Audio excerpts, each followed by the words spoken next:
आज की वीडियो में हम एन के एग्जाम्पल 12.4 और एन के एक्सरसाइज के 12.10 एंड 12.19 की स्टडी करेंगे। डियर, इस टाइप के जो क्वेश्चन होते हैं ये स्टूडेंट्स को थोड़े परेशान करते हैं, ठीक है। तो वही क्वेश्चन को सॉल्व करने के लिए हम इस वीडियो को बनाने की कोशिश कर रहे हैं। डियर स्टूडेंट्स, सबसे पहले इन क्वेश्चन को अगर आप देखेंगे तो आपको थोड़े से टफ लगेंगे, ठीक है। लेकिन अगर आप उन क्वेश्चन के एक एक पॉइंट को अगर आप समझेंगे तो ये क्वेश्चन आपको बहुत इजी लगेंगे। उनमें सबसे पहला पॉइंट आता है बेयर्स रिएजेंट। डियर स्टूडेंट्स, ये बेयर्स रिएजेंट क्या होता है? तो देखिए यहाँ पर 1% alkaline KMnO4 aqueous solution is called Bayer's reagent, which is a pink colored solution. Dear students, 1% क्षारीय KMnO4 का जो जली विलयन होता है वह बेयर अभिकर्मक कहलाता है। याद रखिए डियर स्टूडेंट्स, ये पिंक कलर्ड सॉल्यूशन होता है, यानी कि ये गुलाबी रंग का होता है। अब बेयर्स रिएजेंट तो समझ में आ गया आपको। 1% alkaline KMnO4 aqueous solution is called bears reagent, यानी कि 1% क्षारीय KMnO4 का जो जली विलयन होता है वो बेयर अभिकर्मक होता है। लेकिन ये बेयर्स टेस्ट क्या होता है? तो डियर स्टूडेंट्स, याद रखिए कि जब हम बेयर्स रिएजेंट का यूज करते हैं टेस्ट फॉर अनसेचुरेशन यानी असंतृप्तता के परीक्षण के लिए, तो इसी बेयर्स रिएजेंट को हम लोग बोलते हैं बेयर्स टेस्ट। अब ये बेयर्स टेस्ट होता कैसे है? तो मैं आपको एक बात बता दूं, जरा सुनिए।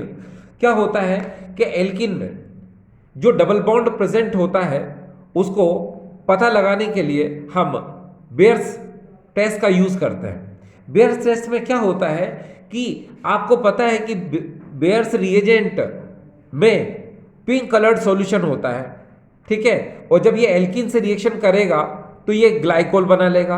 ग्लाइकोल बनाने की वजह से ये पिंक कलर डीकलराइज हो जाएगा, ठीक है। अब ये डीकलराइज हो जाएगा मीन्स इसका पिंक कलर उड़ जाएगा। अब ये उड़ कैसे जाता है, चलो शुरू करते हैं। देखिए डियर, आपको बहुत अच्छे से पता है कि ये KMnO4 है। इस KMnO4 के हमने 2 मॉलिक्यूल ले लिए और आपको पता है कि हमने एक्वस सॉल्यूशन भी लिया है। तो ये H2O से रिएक्शन करेगा और ये 2KOH and MnO2 and 3 nascent oxygen produce करेगा, ठीक है। और यही नेसेंट ऑक्सीजन जो है उसको हम यूज करते हैं किसके साथ? वाटर के साथ, क्योंकि H2O एंड ऑक्सीजन ये कहाँ से आया? KMnO4 से।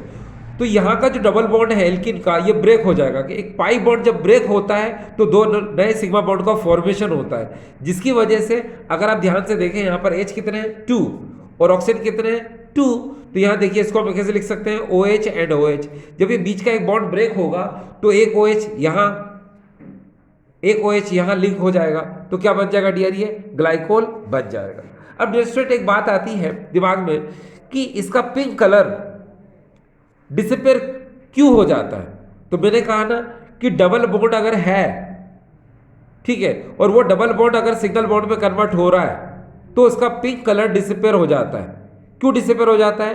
क्योंकि उस रिएक्शन में ये जो KMnO4 है वो MnO2 का फॉर्मेशन कर लेता है, मैग्नीज डाइऑक्साइड का फॉर्मेशन कर लेता है, और मैग्नीज डाइऑक्साइड का फॉर्मेशन करने की वजह से इसका कलर जो है ब्राउन हो जाता है, यानी कि ब्राउन प्रेसिपिटेट बना लेता है। तो इतनी सी चीज आपको समझ में आनी चाहिए। डियर स्टूडेंट्स, याद रखिएगा कि बेयर्स टेस्ट ओनली एल्किन देता है, बेंजीन नहीं देता। क्यों? क्योंकि बेंजीन में रेजोनेंस होता है, ठीक है। इसी तरह से एक बात और दिमाग में रखना है आपको कि ब्रोमीन वाटर जो है उसका ऑरेंज रेड सॉल्यूशन होता है, ठीक है। ब्रोमीन वाटर का ऑरेंज रेड सॉल्यूशन होता है, उसका यूज भी जो है टेस्ट फॉर अनसेचुरेशन यानी असंतृप्तता के परीक्षण के लिए किया जाता है, यानी कि एल्किन में जो डबल बॉन्ड रहता है उसकी प्रेजेंस के लिए किया जाता है। तो जब उससे ब्रोमीन वाटर की रिएक्शन होती है एल्किन के साथ तो उसका कलर भी क्या हो जाता है? डीकलराइज हो जाता है, यानी वो भी रंगहीन हो जाता है। तो याद रखना, जहां पर भी बेयर्स टेस्ट की बात होगी वहां पर वो ब्रोमीन वाटर की बात कर सकता है, ठीक है। तो ये बात आपको समझ में आ गई? यस। इसके बाद एक चीज और देखिए, क्या कि आपने देखा होगा शिफ्ट reagent, Benedict solution, Fehling solution and Tollens reagent, ये जो चारों होते हैं ये एल्डिहाइड को ऑक्सीडाइज कर देते हैं, ठीक है।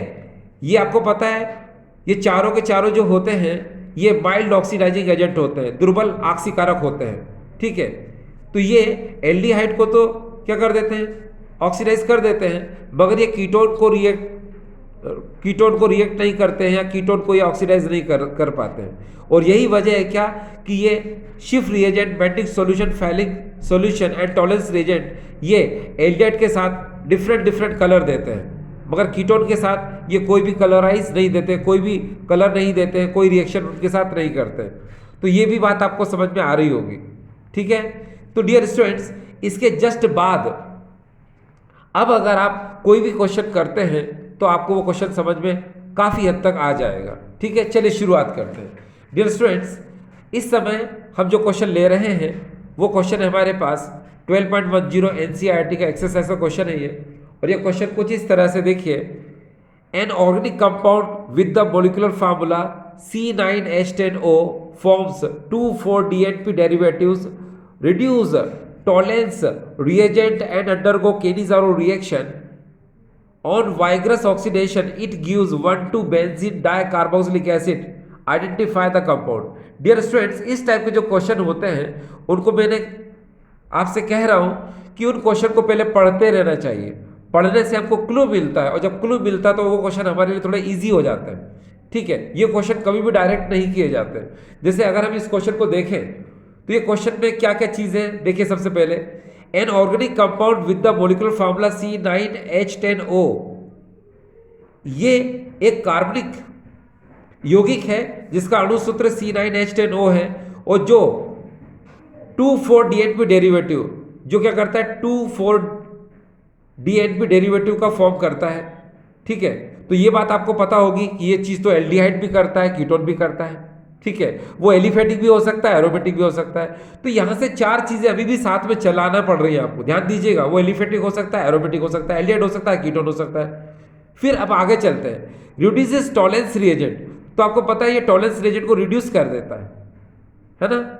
मतलब रिड्यूस टॉलरेंस रिएजेंट, इसका मतलब ये हुआ कि वो कीटोन तो हो ही नहीं सकता, वो क्या है यहाँ पर एल्डिहाइड है, ठीक है। तो ये चीज आपको क्लियर हो, पता चल गई कि वो कीटोन नहीं हो सकता, वो है तो क्या है एल्डिहाइड है। अच्छा, दूसरी बात, एल्डिहाइड है मगर एलिफेटिक है कि एरोमेटिक, ये क्लियर नहीं है। चलो आगे देखते हैं। देखो आगे क्या लिखा है, अंडरगो केनिज़ारो रिएक्शन, ठीक। तो यहां से भी क्लियर नहीं हो रहा है क्या, आपको ये बात बिल्कुल क्लियर हो रही है यहां पर क्या, इस टॉलरेंस रिएजेंट से कि वो एल्डिहाइड है। फिर आगे देखो आप क्या लिखा हुआ, अंडरगो केनिज़ारो रिएक्शन। तो केनिज़ारो रिएक्शन आपको पता है कि ये तभी होती है जब CHO फंक्शनल ग्रुप, ठीक है, या तो एराइल रेडिकल से लिंक हो, एराइल, या फिर वो एलिफेटिक जिसको हम लोग बोलते हैं अल्काइल रेडिकल से लिंक हो। अच्छा, अभी भी क्लियर नहीं है कि एरोमेटिक रिंग है कि नहीं है। आगे देखिए, on vigorous oxidation it gives 1,2-बेंजीन डाइकार्बोक्सिलिक एसिड। यहां से क्लियर हो रहा है कि वो क्या है, एरोमेटिक रिंग है, ठीक है। यहां से क्या क्लियर हो रहा है कि वो एरोमेटिक रिंग है। इसलिए हमेशा याद रखो, ये क्वेश्चन आप डायरेक्ट कभी कर ही नहीं सकते, ठीक है। इन क्वेश्चन को करने के लिए इन क्वेश्चन के अंदर ही क्लू रहते हैं, उन क्लू के अकॉर्डिंग जो है, ठीक है, हमको उन क्वेश्चन को सॉल्व करना पड़ता है।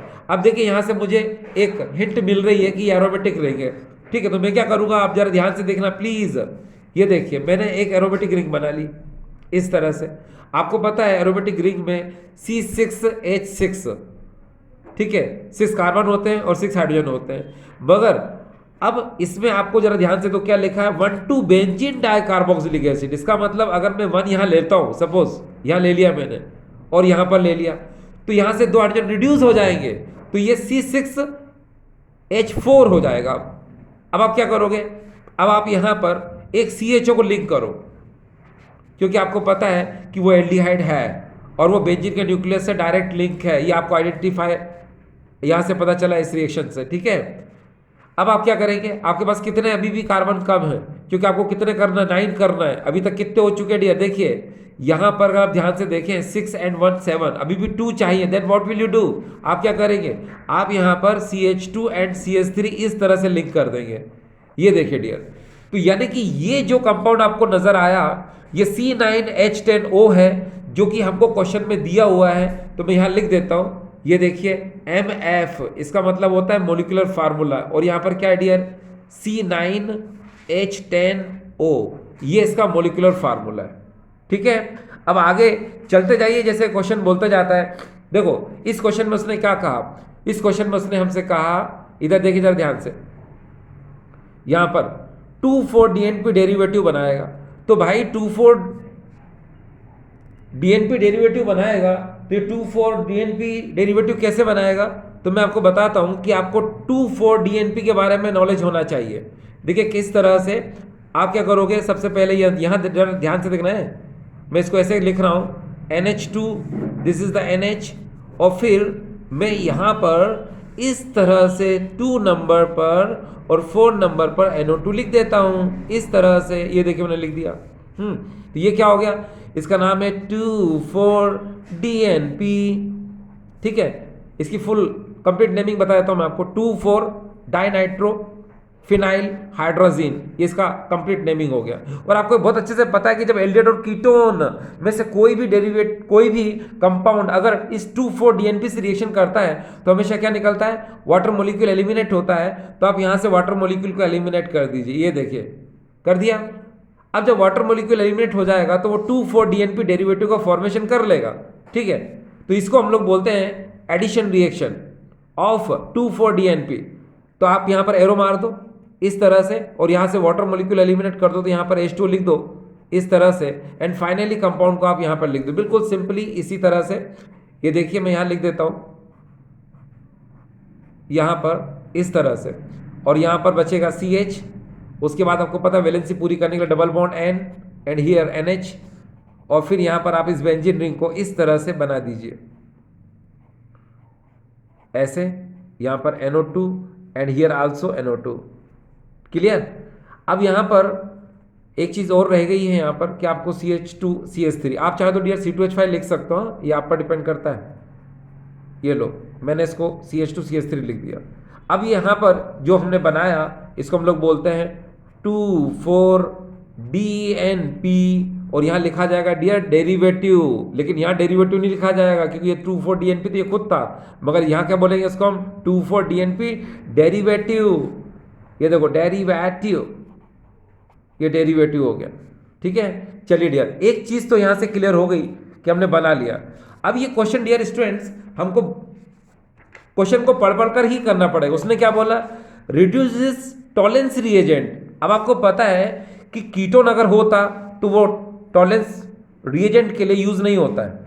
ठीक है, यानी कि कीटोन के लिए टॉलेंस रिएजेंट हम यूज नहीं करते, हम तो सिर्फ एल्डिहाइड के लिए यूज करते हैं। और आपको पता है इसमें एल्डिहाइड ग्रुप है यानी ये आपको इसको कन्वर्ट करना है। ठीक है, तो टॉलेंस रिएजेंट में से पहले हमने रिएक्शन पढ़ी थी। ठीक है, वही रिएक्शन मैं आपको एक बार शो कर देता हूं। देखिए किस तरह से थी, इस तरह से रिएक्शन थी, शायद आप दिमाग में रखें इस बात को। ये देखिए इस तरह से रिएक्शन आप पहले पढ़ चुके हैं। यहाँ पर ये देखिए यहाँ पर RCHO है एल्डिहाइड, और ये पूरा पूरा टॉलेंस रिएजेंट है जिसका हम अल्कलाइन सॉल्यूशन यूज करते हैं। ठीक है, और क्या होता है कि जो RCHO ग्रुप होता है ये कन्वर्ट किस में होता है डियर, ये देखिए ये RCOO नेगेटिव। ठीक है, ये इसमें कन्वर्ट होता है। ठीक है, और साथ में क्या बनाता है ये सिल्वर मिरर बनाता है, क्योंकि 2Ag के फॉर्मेशन की वजह से सिल्वर मिरर का फॉर्मेशन होता है। तो ये वाली रिएक्शन आपको समझ में आ रही है। बस यही रिएक्शन मैं आपको यहां पर करके बता देता हूं। देखिए कैसे, सबसे पहले हम कंपाउंड को ले लेते हैं, जिस कंपाउंड की बात हो रही है उस कंपाउंड को हम इस तरह से ले लेते हैं। देखिए यहां पर उसके बाद यहां क्या होगा, ये देखो CHO और यहां पर ये CH2 CH3। डियर स्टूडेंट एक बात दिमाग में रखना आप लोग। ठीक है, जो भी कंपाउंड आपको यहां नजर आ रहा है आप इस ग्रुप को बिल्कुल डिस्टर्ब मत करना, इस ग्रुप को छेड़ना मत। ठीक है, इस ग्रुप को तब तक मत छेड़ना जब तक ये छेड़ने के लिए ना कहे, यानी कि जब तक ये 1,2-डाइकार्बोक्सिलिक एसिड बनाने को ना कहे तब तक आपको ऊपर ही ऊपर यहीं पर रिएक्शन कराना है, यहां पर रिएक्शन कराने की आपको जरूरत नहीं है। ठीक है, चलिए अब हम बात करते हैं ये डियर स्टूडेंट्स टॉलेंस रिएजेंट की। तो टॉलेंस रिएजेंट आपके दिमाग में है कि हमको क्या करना है। लिसन, यहाँ 2 ले लो और फिर यहाँ पर Ag और यहाँ पर NH3 का होल ट्वाइस। ठीक है, इसके टॉप पर हम प्लस लिख सकते हैं, और बेसिक अल्कलाइन बनाने के लिए हम 3OH नेगेटिव का यूज करते हैं। ये देखिए डियर, अब यहाँ पर क्या होगा, यहाँ अगर हम ध्यान से देखें इसकी रिएक्शन को कंप्लीटली समझने के लिए आपका मेन टारगेट क्या होता है कि इस CHO को आपको चेंज करना होता है COO नेगेटिव में, ठीक है ना। तो चलो इसको कन्वर्ट करते हैं। किस तरह से कन्वर्ट करते हैं जरा ध्यान से देखिए। यहाँ पर देखो, यहाँ पर 2Ag, सबसे पहले आप 2Ag को अलग कर दो। ये देखिए 2Ag आपने अलग कर दिया। इसका एरो नीचे की तरफ बनाना, क्यों? क्योंकि यही सिल्वर मिरर बनाता है, यानी कि रजत दर्पण बनाता है, ठीक है। आपको पता है ईस्टर के लिए आपको क्या करना पड़ता है, ईस्टर के लिए आपको 2 ऑक्सीजन चाहिए। तो यहाँ जितने भी ऑक्सीजन होते हैं उनमें से 2 ऑक्सीजन को बचाओ, बाकी सबको वाटर बना के निकालो बाहर, ठीक है।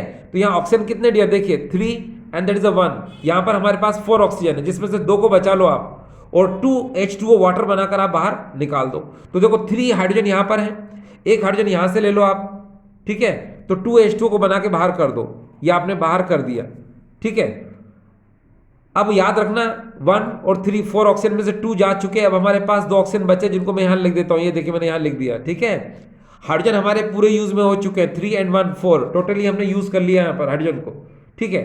अब हमारे पास क्या क्या बचा, ये देखिए 2Ag हम निकाल चुके हैं, और 2 2 जब 4, 4 NH3 हमको निकालना है, तो हमने यहाँ से 4 NH3 को यहाँ से निकाल दिया, ठीक है। अब हमारे पास देखिए क्या बचा है, उसको जरा बोर्ड पर, इसको जरा आप यहाँ पर देख लीजिए सामने। यहाँ पर देखिए, इसको तो हमने बिल्कुल डिस्टर्ब नहीं किया था, ये देखिए डिट्टो वैसा का वैसे ही है, बस इसको चेंज किया था। तो आपने ध्यान दिया हो CO, ये देखिए। और यहाँ पर आपको पता होगा कि मैंने बताया आपको कि 4 ऑक्सीजन थे, 3 तो ये ऑक्सीजन है, ये देखिए 1 2 3, 1 ऑक्सीजन ये था। अगर आप इनमें से ये 2 ऑक्सीजन को यूज कर भी रहे हो डियर, तो भी हमारे पास ये 2 ऑक्सीजन बचे हैं, ठीक है। तो आप यहाँ पर ये 2 ऑक्सीजन को यहाँ इस तरह से लिख लो। अब हम इनको क्या करेंगे, इनके चार्ज को बैलेंस करेंगे। वॉच, 2 1 जा 2 एंड 3 1 जा 3। अब 3 में से 2 गए तो एक चार्ज फ्री बचेगा, उसको हम यहाँ शो कर देते हैं। देख लिया आपने, yes.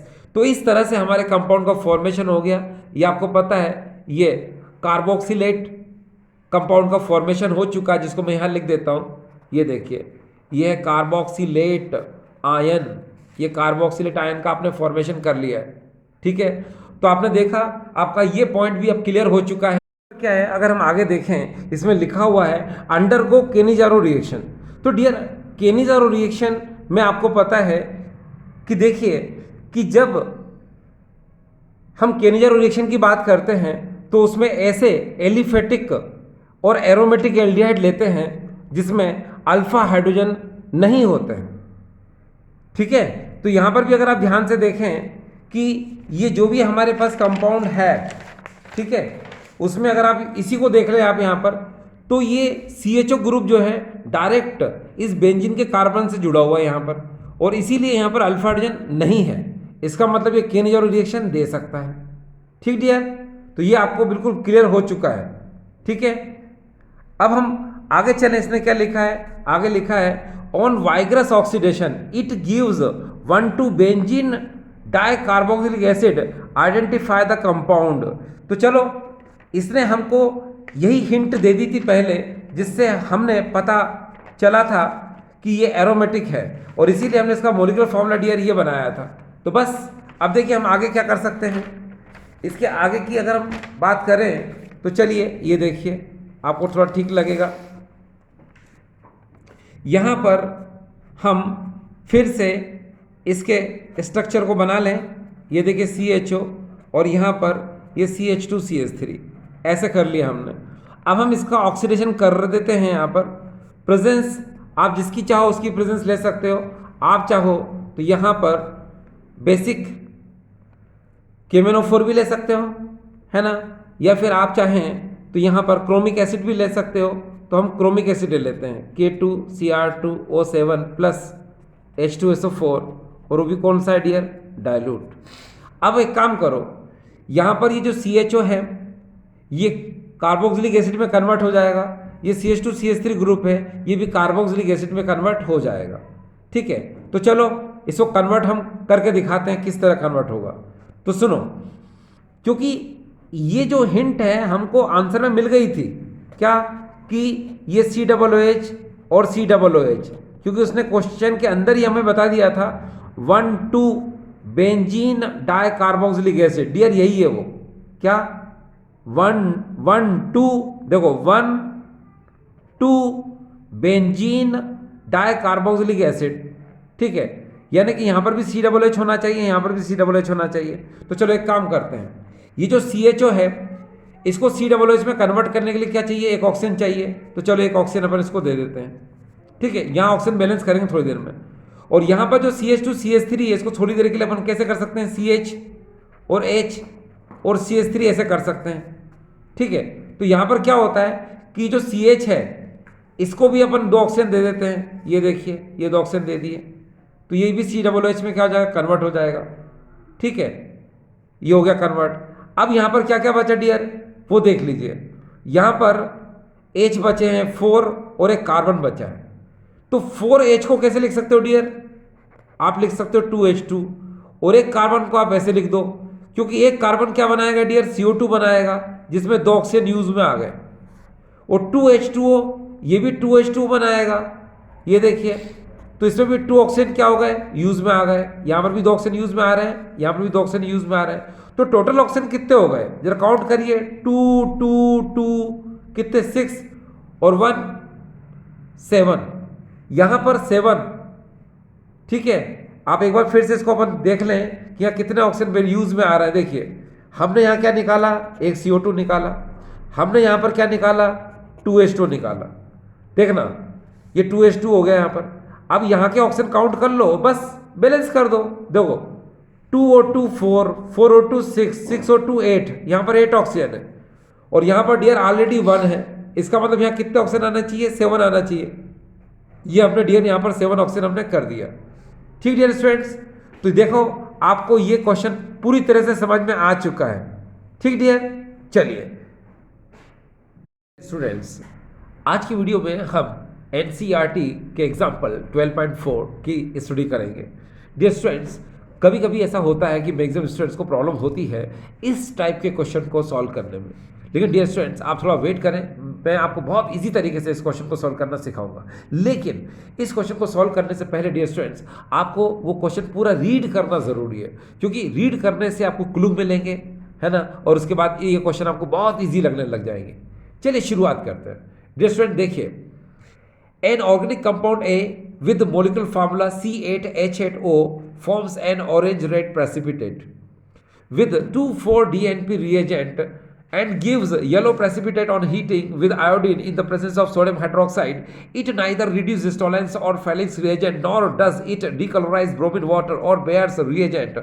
On drastic oxidation with chromic acid, it gives a carboxylic acid B having molecular formula C7H6O2. Identify the compounds A and B and explain the reaction involved. Dear students, ये जो question था, इस question में आपको ये जो lines होती हैं इनको आगे एंड अगेन आपको पढ़कर देखना पड़ता है, क्योंकि उसी से मैंने बताया आपको क्लू मिलता है। तो मैं आपको बताता हूँ देखो कैसे क्लू मिलता है। डियर स्टूडेंट्स देखिए, an organic compound A with molecular formula C8H8O forms an orange red precipitate with 2,4-DNP reagent। बस आपको यहीं तक देखना है। इसमें कहा गया है कोई एक कंपाउंड है जिसका मोलिकुलर फॉर्मूला C8H8O है, ठीक है, वो 2,4-DNP के साथ ऑरेंज रेड प्रेसिपिटेट बनाता है। तो इसका मतलब ये निकला कि वो जो कंपाउंड है वो एल्डिहाइड भी हो सकता है और कीटोन भी हो सकता है, ठीक डियर। चलिए अब आगे देखिए, and gives a yellow precipitate on heating with iodine in the presence of sodium hydroxide.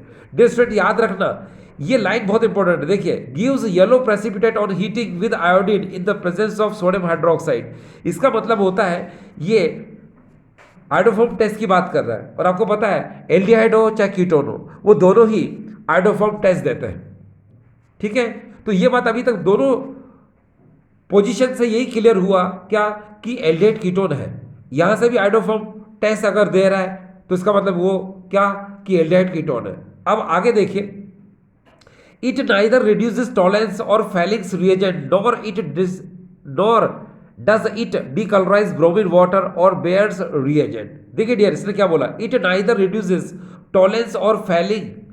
आप इतनी लाइन पे ध्यान दीजिए, it neither reduces Tollens or Falix reagent। अब आपको पता है कि Tollens reagent और Falix reagent ये नहीं देता, इसका मतलब डियर याद रखिए कि ये क्या है, ये कीटोन है। ये एल्डिहाइड हो ही नहीं सकता, क्योंकि आपको पता है Schiff reagent, Fehling solution, Tollens reagent, Benedict solution, ये एल्डिहाइड के साथ टेस्ट देते हैं मगर कीटोन के साथ टेस्ट नहीं देते हैं। इसका मतलब इसने क्या बोला, it neither reduces Tollens and Fehling reagent.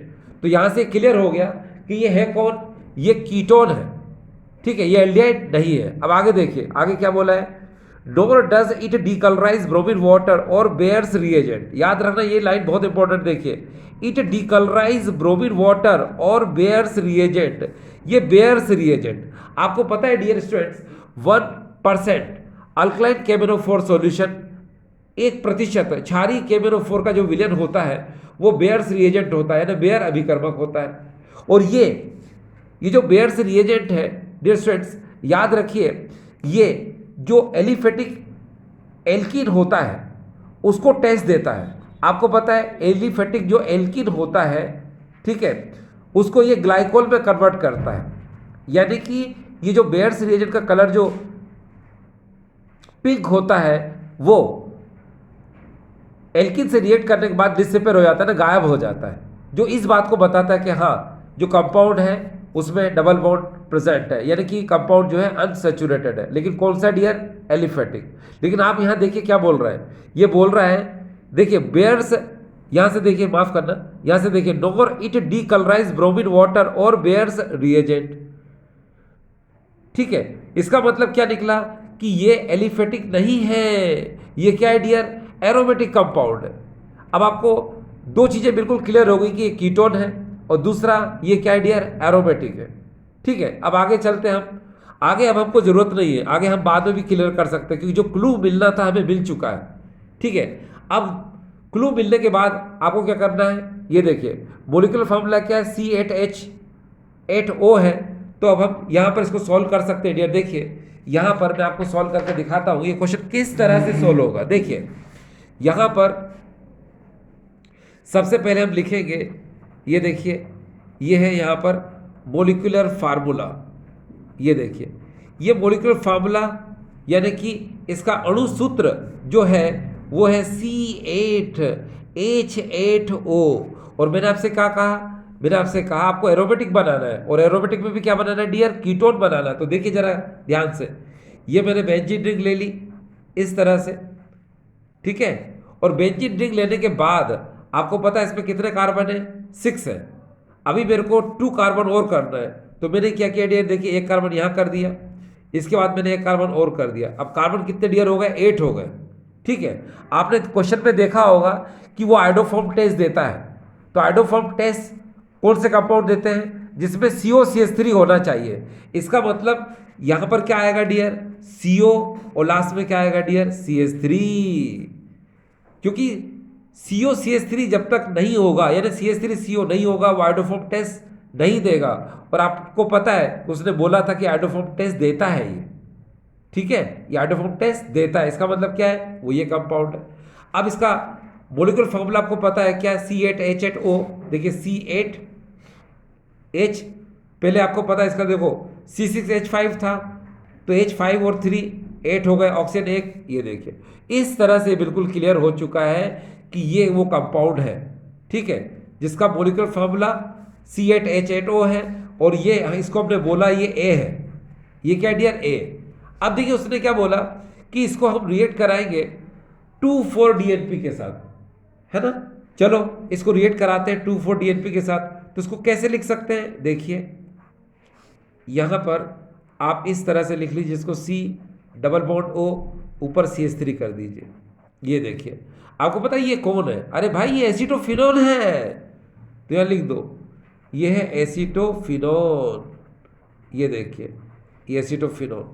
अब आप इसको रिएक्ट करा रहे हो 2,4-DNP के साथ, तो आपको पता है इसको लिखते कैसे हैं। देखिए DNP को लिखने के लिए मैं यहाँ पर लिख देता हूँ, देखिए यहाँ पर NH2, फिर यहाँ पर ये NH, और यहाँ ये इस तरह से बेंजीन रिंग बनाने के बाद देखिए 2 नंबर पर NO2 लगा दिया मैंने, और 4 नंबर पर डियर मैंने NO2 लगा दिया। अब देखिए यहाँ पर देखिए NH2NH, ये कुछ नहीं है डियर ना, NH2NH, और यहाँ पर 2 और 4 पोजीशन में मैंने NO2 ग्रुप को लगा दिया है, तो इसी को हम लोग बोलते हैं डियर 2,4, देखो 2,4 डाइनाइट्रोफिनाइल हाइड्राजीन, तो यहाँ लिख देते हैं हम DNP, ये भी चलेगा।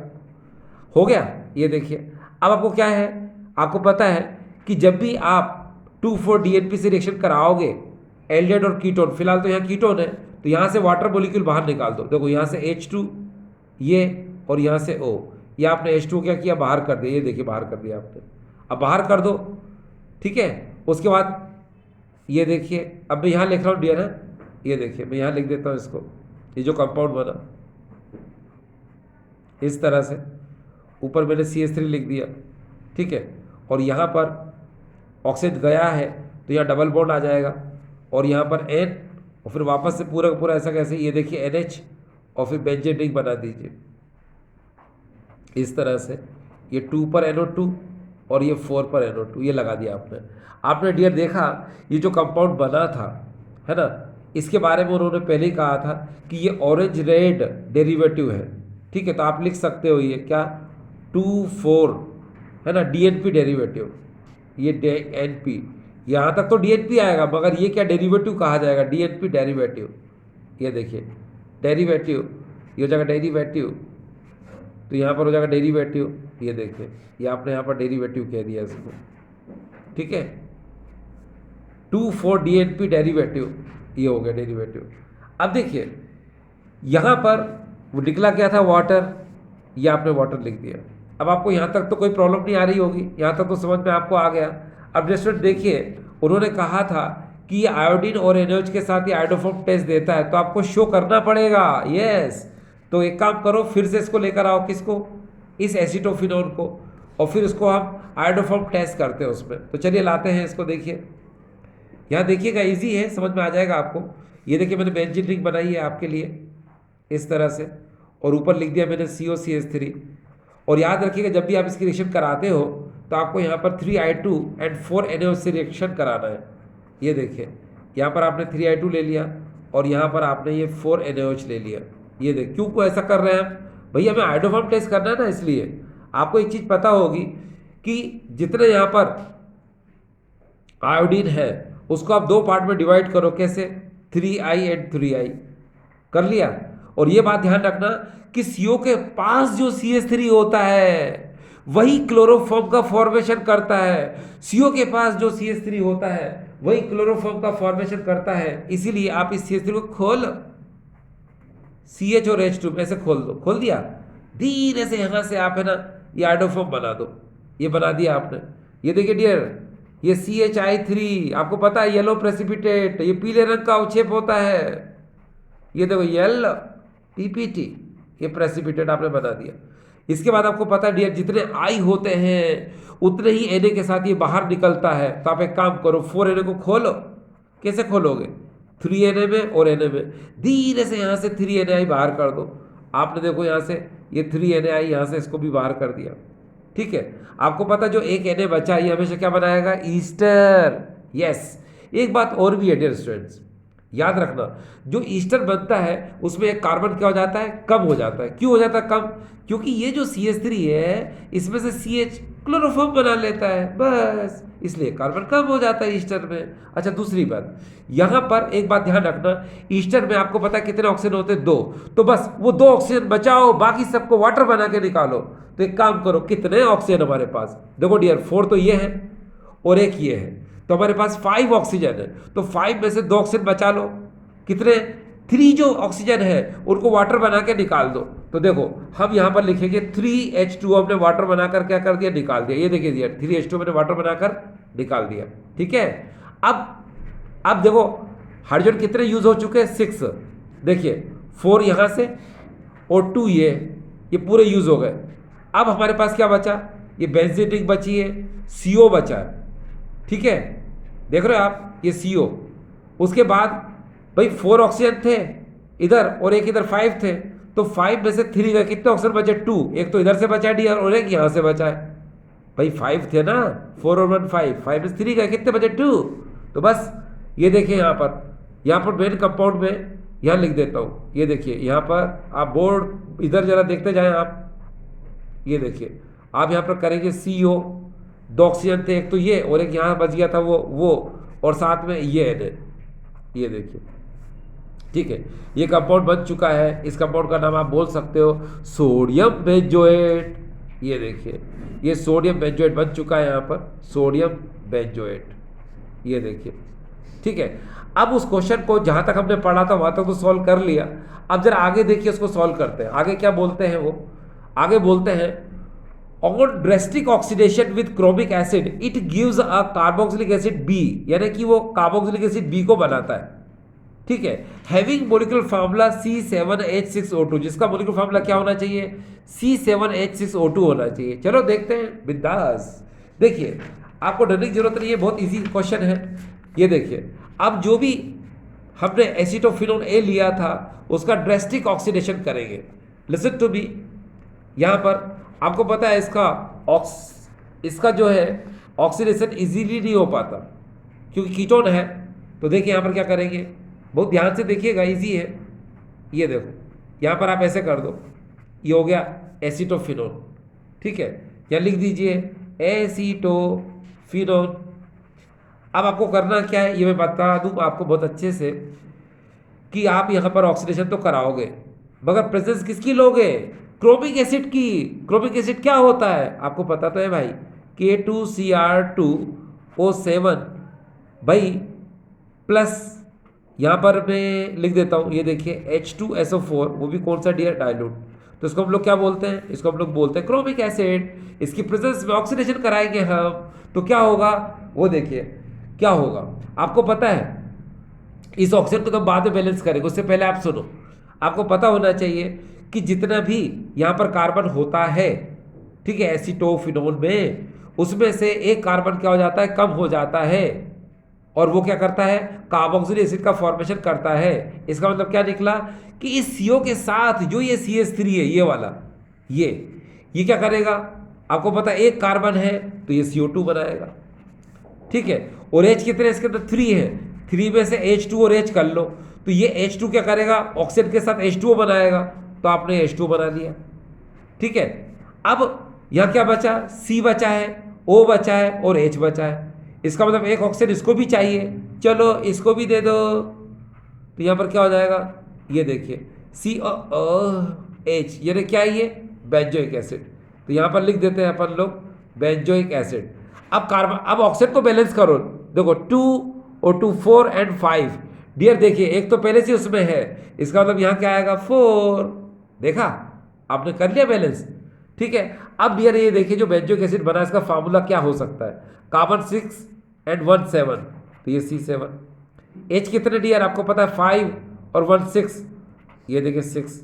ऑक्सीजन 2, ये देखिए O2, तो C7H6O2, क्योंकि इसने भी यही कहा था। ये देखिए C7H6O2, ये देखिए। ठीक डियर, तो आपने देखा कि आपने इस क्वेश्चन को सॉल्व कर लिया। ठीक है, आपने भी बहुत ध्यान से देखा होगा, इस क्वेश्चन को सॉल्व कर लिया। ये आपको पता है ए आपको यहाँ मिल चुका था, और डियर स्टूडेंट्स ये क्या है? ये बी है। तो आपने देखा आपको ए भी मिल चुका है और बी भी मिल चुका है। आपको मैंने इस क्वेश्चन के बारे में बता दिया था कि क्वेश्चन को कितने इजी तरीके से किया जा सकता है। ठीक है, और अभी भी अगर आपको कोई प्रॉब्लम है तो अभी हम दूसरा क्वेश्चन सॉल्व करने जा रहे हैं, उससे आपको ये क्वेश्चन बहुत इजी तरीके से समझ में आ जाएगा। आपको बिल्कुल भी टेंशन लेने की जरूरत नहीं है। डियर स्टूडेंट्स, इसके लिए जो भी हमने क्वेश्चन किया, इसके लिए मैं कुछ बात आपको बहुत अच्छे से एक बार फिर से क्लियर कर दूं ताकि आपको कभी भी प्रॉब्लम ना आए। ठीक डियर, देखिए वो कौन कौन सी बातें हैं जिसको आपको दिमाग में रखना है। देखिए डियर, SFTB, ये देखिए डियर SFTB दिमाग में रखिए। शिफ्ट reagent, Fehling solution, Tollens reagent, Benedict solution. ये जो SFTB होता है ये सिर्फ एल्डिहाइड से ही रिएक्ट करता है, एल्डिहाइड से, ये एल्डिहाइड से ही रिएक्ट करता है, मगर कीटोन से ही रिएक्शन नहीं करता है। ये देखिए मना कर दिया। ठीक है, आगे समझ में? तो यह बिल्कुल क्लियर हो गया आपको कि SFTB यानी कि पता आपको शिफ्ट रिएजेंट, फेलिक सॉल्यूशन। ठीक है, ये देखिए यहाँ पर ये शिफ्ट रिएजेंट है, ये फेलिक सॉल्यूशन है, ये टॉलेंस रिएजेंट है और ये बेंडिट सॉल्यूशन है। ये एक माइल्ड ऑक्सीडाइजिंग एजेंट है, ये दुर्बल ऑक्सीकारक है। ये सिर्फ एल्डिहाइड को ही ऑक्सीडाइज करते हैं, एल्डिहाइड को ही ऑक्सीकृत करते हैं, लेकिन ये कीटोन को ऑक्सीडाइज नहीं कर सकते हैं, ये कीटोन को ऑक्सीकृत नहीं करते। ये बात बिल्कुल क्लियर? यस। अब आगे देखिए डियर स्टूडेंट्स, कभी भी प्रॉब्लम नहीं आएगी आपको।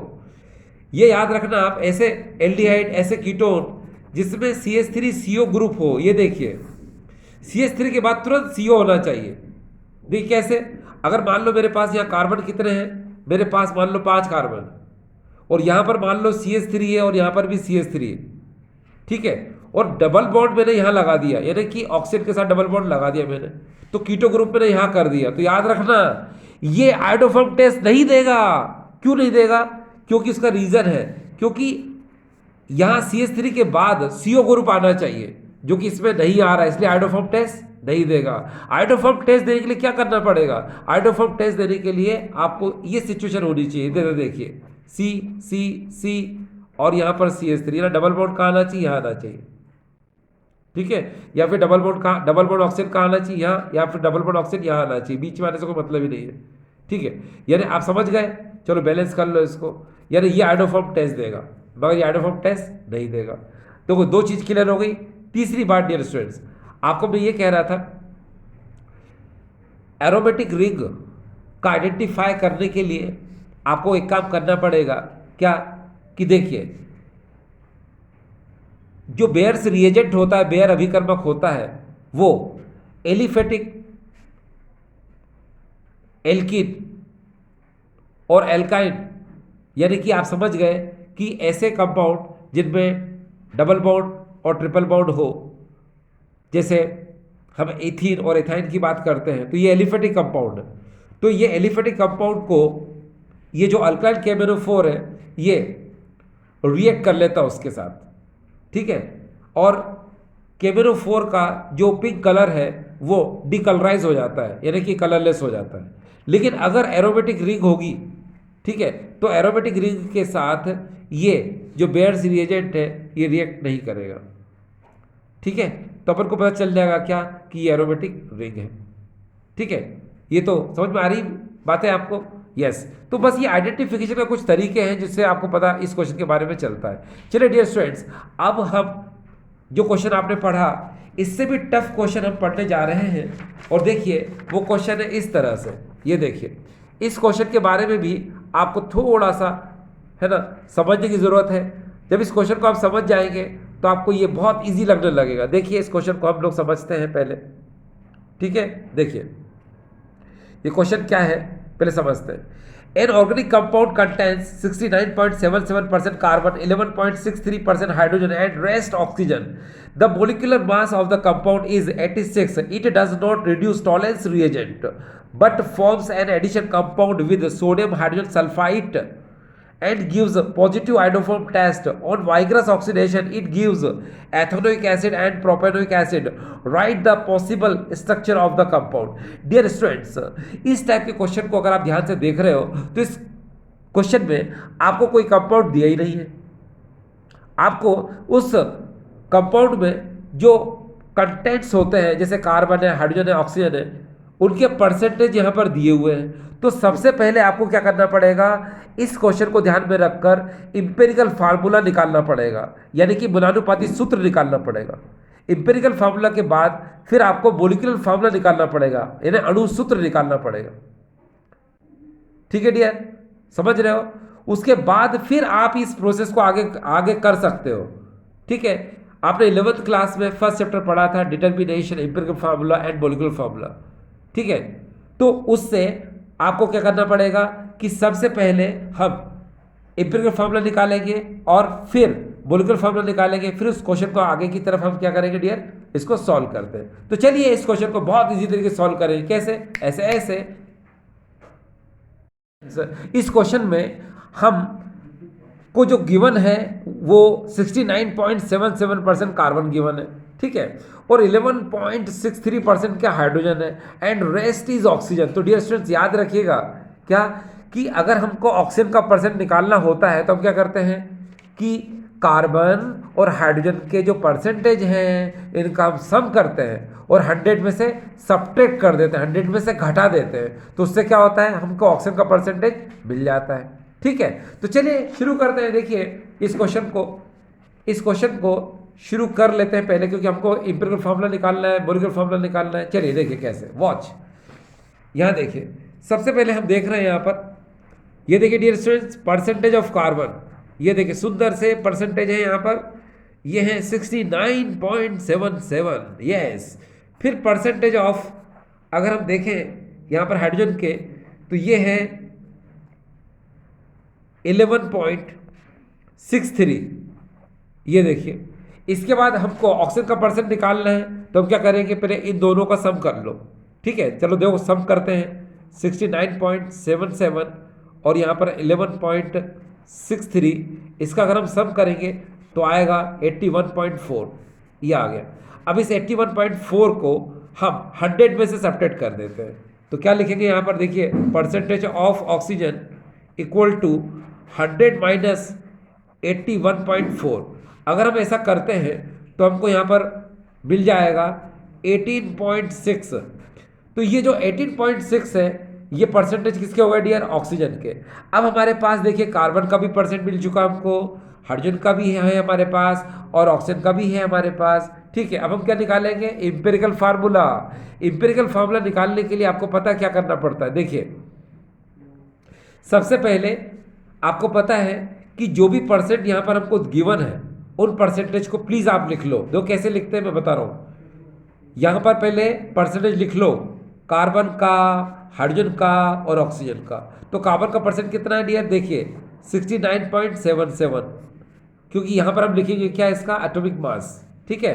फिर हाइड्रोजन का लिख लो 11.63, फिर यहाँ लिखेंगे हम इसका एटॉमिक मास। सिमिलरली ऑक्सीजन का भी देखिए यहाँ कितना है 18.6, और यहाँ पर इसका लिखेंगे एटॉमिक मास। आपको पता है कार्बन कितना होता है डियर 12, हाइड्रोजन कितना होता है डियर 1, ऑक्सीजन कितना होता है डियर 16, ये हो गए, ये इनके एटॉमिक मासेस हो गए। अब हम क्या करेंगे यहाँ पर, जब हम यहाँ पर डिवाइड करेंगे तो हमें यहाँ पर मिलेगा कितना डियर, ये देखिए 5.88 मिल जाएगा। 69.77 को जब 12 से डिवाइड करें तो हमें कितना मिलेगा, 5.88 मिल गया डियर। अब देखिए जब हम 11.63 को इससे अगर डिवाइड करते हैं यहाँ पर 1 से, तो हमें क्या मिलेगा, हमें इतना ही मिलेगा, 11.63 मिलेगा। और अगर हम 18.6 को, ठीक है, 16 से डिवाइड करते हैं तो हमको यहाँ क्या मिलेगा 1.16, तो हमको यहाँ मिल जाएगा 1.16, ये मिल गया इतना। तो इस तरह से आपने देखा डियर स्टूडेंट्स क्या, कि यहाँ पर 5.88, ये कार्बन, हाइड्रोजन का देखिए 11.63, ऑक्सीजन का देखिए 1.16। अब आपको पता है रिलेटिव नंबर ऑफ मोल निकालने के लिए हम करते क्या है, कि जो भी यहाँ वैल्यूज आई हैं उनमें लीस्ट वैल्यू, जो सबसे छोटी वैल्यू होती है, उसका क्या करते हैं हम डिवाइड करते हैं। तो चलो डिवाइड कर देते हैं। लीस्ट वैल्यू कौन सी है 1.16, इसका सब में क्या करेंगे 1 बाय 1 करके डिवाइड कर देते हैं, ठीक है। अगली स्टेप में कर देते हैं, यहाँ पर नो प्रॉब्लम, ये लीजिए यहाँ कर देते हैं। देखिए ऐसे 5.88 डिवाइडेड बाय 1.16, 11.63 डिवाइडेड बाय 1.16, यहाँ पर देखिए 1.16 डिवाइडेड बाय 1.16। अब देखिए ऐसा करने पर क्या होगा, देखिए डियर यहाँ पर हमको मिलेगा 5.0 यानी अप्रॉक्सीमेटली 5। यहाँ कितना मिलेगा डियर हमको, यहाँ मिलेगा 10, और यहाँ क्या मिलेगा डियर हमको 1। तो देखा आपने, हमारे पास कार्बन कितना है 5, हाइड्रोजन कितना है 10, ऑक्सीजन कितना है 1। तो यही तो इंपेरिकल फार्मूला है, यही तो बुलानी सूत्र है। तो देखिए हम क्या लिखेंगे यहाँ पर, अब आप लिख सकते हो डियर स्टूडेंट्स, देखिए इंपीरिकल फार्मूला, ये देखिए empirical formula. Empirical formula means बुलानुपाती सूत्र। चलो लिख देता हूँ हिंदी में, ये देखिए बुलानुपाती सूत्र। ये देखिए कितना मिला, कार्बन डियर इधर देखिए, कार्बन कितना है 5, तो C5, H कितना डियर 10, H10, ऑक्सीजन 1, ऑक्सीजन 1। तो ये हमको मिल चुका है डियर, क्या, ये था इंपेरिकल फार्मूला। अब आपको क्या करना है, नंबर ऑफ मोल्स निकालना है, ठीक है। क्योंकि अगर आपको नंबर ऑफ मोल्स निकालना है n, तो उसके लिए क्या करना पड़ेगा, आपको बहुत अच्छे से पता है कि molar mass upon empirical formula mass होता है, ठीक है। Number of moles equal to molar mass upon empirical formula mass, यानी कि अणु आणविक द्रव्यमान बटे यहाँ पर आएगा बुलानुपाती सूत्र द्रव्यमान। तो बुलानुपाती सूत्र द्रव्यमान कहाँ से आएगा, अरे भाई जब बुलानुपाती सूत्र है तो इसी का द्रव्यमान निकलेगा। चलो निकाल लो, निकालो जरा, कैसे निकालेंगे, यहाँ साइड में निकाल लेते हैं। देखिए क्या निकाल रहे डियर, हम यहाँ पर इम्पेरिकल फार्मूला मास निकाल रहे हैं। देखिए यहाँ पर 5C कर लो, 10H कर लो और प्लस 1 ऑक्सीजन कर लो ब्रैकेट में, ऐसे कर लो। ठीक है, आपको पता है कार्बन का कितना होता है डियर, एटॉमिक मास 12 लिख दिया आपने। हाइड्रोजन का कितना होता है डियर, 1 लिख दिया आपने। ऑक्सीजन कितना होता है डियर, सबको पता है। ऑक्सीजन कितना होता है डियर, 16, तो यहाँ पर 16 को ब्रैकेट में लिख दिया आपने। अब इसको मल्टीप्लाई करो, 12 5 जा 60 प्लस 10 1 जा 10, और यहाँ पर हो जाएगा डियर क्या, 1 16 जा, यानी 16 1 जा, एक ही बात है, 16 ही आएगा। अब इनको ऐड करो तो यहाँ हो जाएगा कि डियर कितना, 86। तो ये 86 जो आया है ये एम्पिरिकल फार्मूला मास आ चुका है। ये क्या है, एम्पिरिकल फार्मूला मास, गुणानुपाती सूत्र द्रव्यमान आ चुका है। और डियर स्टूडेंट्स याद रखिए क्वेश्चन में क्या था। अब हम इस क्वेश्चन को वापस से लाते हैं। देखिए डियर स्टूडेंट्स क्वेश्चन में क्या था, ये देखिए, the molecular mass of the compound is 86, यानी कि मोलिकुलर मास इसने कितना दिया है, 86 दिया हुआ है।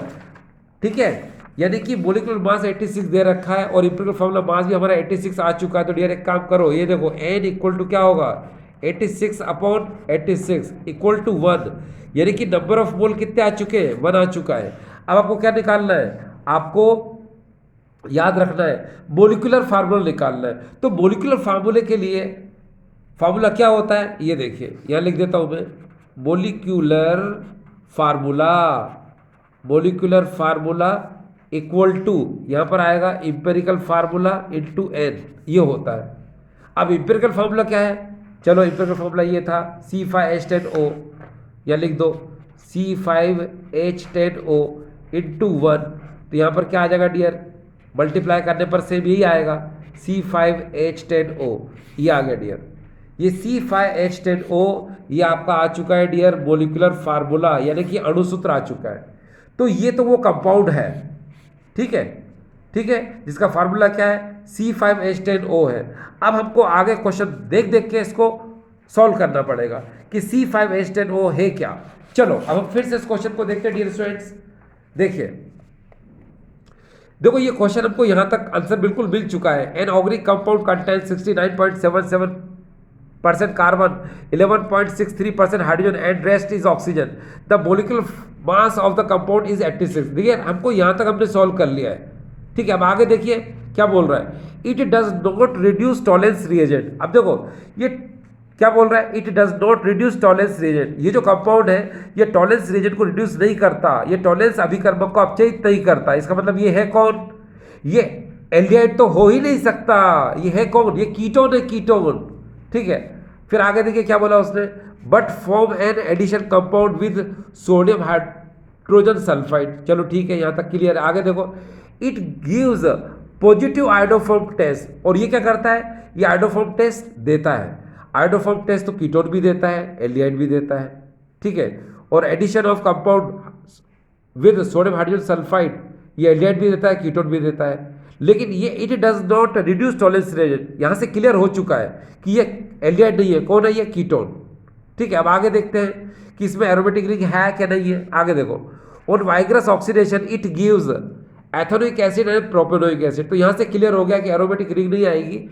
इसके अंदर जो 5 कार्बन हो गए है ना, उन 5 कार्बन में से 2 कार्बन तो एथेनोइक एसिड बनाएंगे और 3 कार्बन जो है प्रोपेनोइक एसिड बनाएंगे। तो चलो डियर हमको करना क्या है, हमको एलिफेटिक कीटोन बनाना है। यहां से बिल्कुल क्लियर हो रहा है कि एलिफेटिक कीटोन बनाना है जिसमें 5 कार्बन हो गए। चलिए शुरू करते हैं। मोलिकुलर फॉर्मूला क्या था हमारे पास, देखिए वो था ये C5H10O, ये था, ठीक है। अब अपन को करना क्या है, देखो ऐसे कर लो, C, ये 5 कार्बन कर लिए।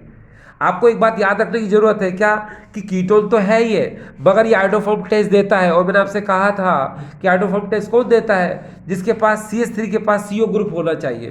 तो आप क्या करोगे, आप यहाँ पर ऐसे कर दो, CH3 यहाँ C double bond O, valency पूरी करने के लिए आप यहाँ पर क्या करोगे, CH2 एंड CH3।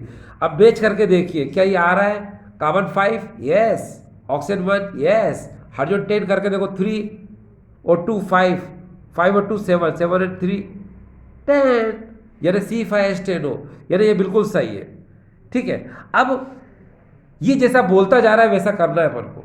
इसने क्या कहा था कि आइडोफॉर्म टेस्ट देता है, तो चलो शुरू करते हैं आइडोफॉर्म टेस्ट। चलो इसको ले लो जल्दी से। ये देखिए CH3 C double bond O, और यहाँ पर CH2, और यहाँ पर CH2, और ये CH3।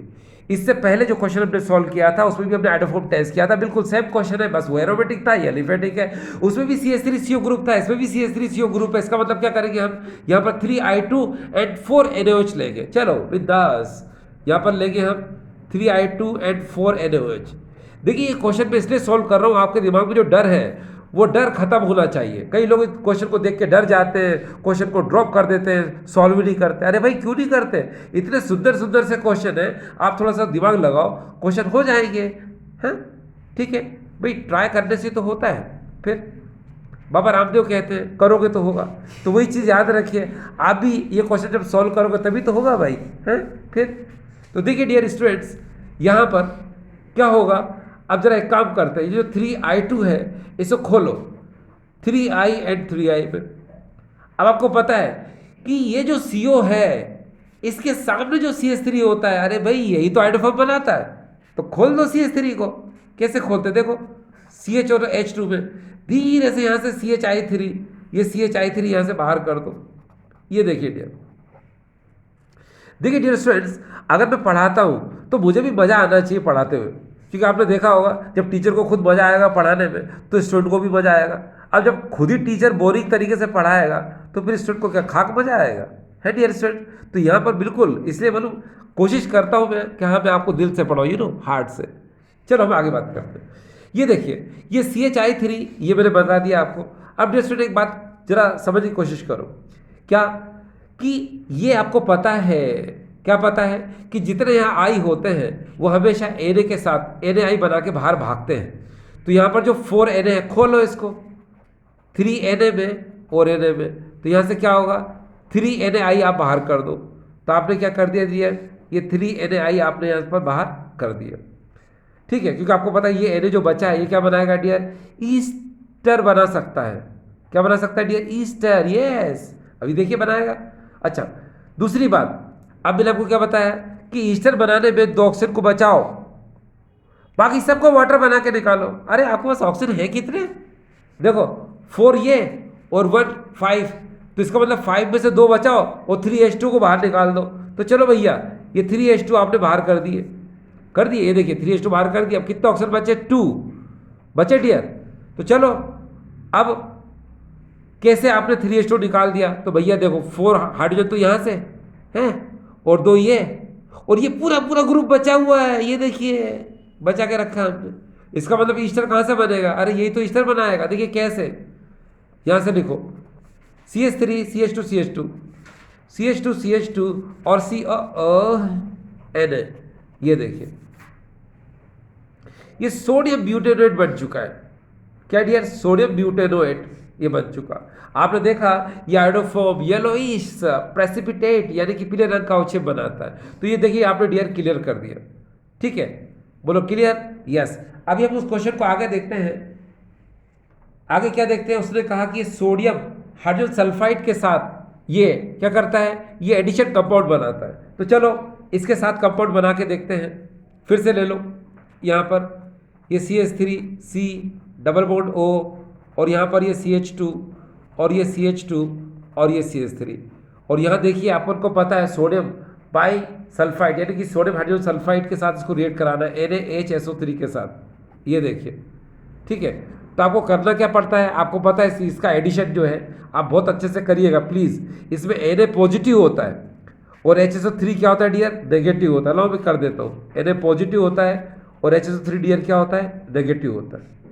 ठीक है, और फिर आप क्या करोगे, कार्बोनाइल ग्रुप में इलेक्ट्रॉनों का पाई इलेक्ट्रॉनों का ट्रांसफॉर्मेशन कर दो, यहाँ से यहाँ तक कर दिया तो नेचुरल Na कहाँ जुड़ जाएगा, O के साथ। HSO3 कहाँ जुड़ जाएगा, नीचे।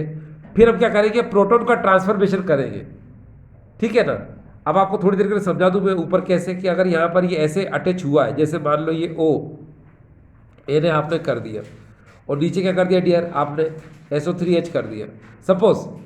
ठीक है, तो यहाँ पर क्या होगा, प्रोटॉन का ट्रांसफॉर्मेशन होगा, यानी ये H ऊपर चला जाएगा और ये N कहाँ जाएगा, नीचे आएगा। ठीक डियर, चलिए तो मैं डायरेक्ट रिएक्शन कर रहा हूँ। देखिए डायरेक्ट रिएक्शन करने पर क्या होगा, देखिए CH3 यहाँ पर C और यहाँ पर हो जाएगा डियर क्या, OH। मैंने प्रोटॉन का डायरेक्ट ट्रांसफॉर्मेशन कर दिया है और नीचे आ जाएगा डियर यहाँ पर क्या, SO3 Na और यहाँ पर हो जाएगा क्या, CH2 and this is the CH3। ये देखिए यहाँ पर CH3। ठीक है, ये कंपाउंड भी इसने दे दिया। ठीक है, आपको पता है जो कंपाउंड बनता है उसको क्या बोलते हैं हम, सोडियम हाइड्रोजन कंपाउंड। ठीक है, तो ये एडिशन कंपाउंड में ये आता है, सोडियम हाइड्रोजन डेरिवेटिव भी बोल सकते हो आप, क्योंकि एडिशन रिएक्शन है, आधा नाम इसका होता है आधा इसका होता है। ठीक है, अब देखिए आगे क्या बोला उसको क्वेश्चन में, उस क्वेश्चन में कहा है उसने on vigorous oxidation it gives ethanoic acid and propanoic acid. चलो फिर से अब आखिरी स्टेप बची डियर, हाँ ऑक्सीडेशन करना है अपन को, चलो कर लेते हैं, बस होने वाला है। CH3C डबल बॉन्ड O और यहाँ पर हो जाएगा डियर CH2 फिर CH2 and this is CH3। ये देखिए अब यहाँ पर अपन ऑक्सीडेशन करेंगे, नेसेंट ऑक्सीजन लिख लेते हैं, कितने बाद में बैलेंस करेंगे, लेकिन किसकी प्रेजेंस में, अरे भाई क्रोमिक एसिड की प्रेजेंस में। ये देखो K2Cr2O7 plus H2SO4 diluted dear है। ये देखिए डायलूट लिख दिया मैंने, याद रखिएगा डायलूट H2SO4 है। अब देखो डियर क्या करना पड़ेगा, यहाँ पर ये जो CH2 है इसको थोड़ी देर के लिए आप ऐसे खोल दो, इस CH2 को कैसे खोल सकते हैं, देखो भाई यहाँ नीचे आपको बताया तो H और H में ऐसे। ठीक है, आपको पता है ये एथेनोइक एसिड बनाएगा, एथेनोइक एसिड के लिए क्या है आपको पता है कि ऑक्सीजन चाहिए अपन को। ठीक है, तो ये अपन एक काम करते हैं कि यहाँ 3 नेसेंट ऑक्सीजन से रिएक्शन करा दो, सपोज ये देखिए 1 2 3, ये नेसेंट ऑक्सीजन इसको दे दो C को, तो देखो यहाँ पर क्या होगा, प्यार से देखिएगा प्लीज। ये देखिए आपने यहाँ से बाहर कर दिया इसको, क्या हो गया, ये CH2 को ब्रेक किया था डियर मैंने ना, हाँ तो CH3COOH। अरे भाई आपको पता है ये वाला ऑक्सीजन भी आया था, CH3COOH, तो यहाँ पर कर दीजिए CH3COOH, हो गया। इसका देखिए CH3CH2 और ये C और बच गए थे ये दो ऑक्सीजन और H, तो यहाँ पर क्या हो जाएगा CH2 ये देखिए। ठीक है, ये देखिए CH2 और ये CH2 ब्रेक हो गया था, तो यहाँ पर क्या आएगा डियर, देखो CH3CH2 और साथ में COOH, तो यहाँ पर ये इसको फिर से लिख देता हूँ, सॉरी, यहाँ देखिए CH3CH2, अरे भाई देखो ना CH3CH2 फिर ये C और ये दो ऑक्सीजन और H, ये देखिए इस तरह से। तो आपने देखा ये क्या डियर, एथेनोइक एसिड, तो यहाँ पर लिख दो कि ये एथेनोइक एसिड है और ये क्या डियर, ये है प्रोपेनोइक एसिड। आपने देखा ये प्रोपेनोइक एसिड है। ठीक डियर, तो देखा आपने कि आपने उस क्वेश्चन को सॉल्व कर लिया कि ये क्वेश्चन किस किस तरह से होता है। ठीक है, अब डियर स्टूडेंट्स एक बात आपको बहुत अच्छे से बता दूं कि इन क्वेश्चन से धीरे धीरे आपका डर खत्म हो रहा होगा। ठीक है, तो यही है कि जब भी इस टाइप के डियर क्वेश्चन आते हैं तो आप उन क्वेश्चन को पहले पढ़ लो, ठीक है, और फिर आपको ये क्वेश्चन ईजी लगने लगेंगे। ठीक डियर स्टूडेंट्स।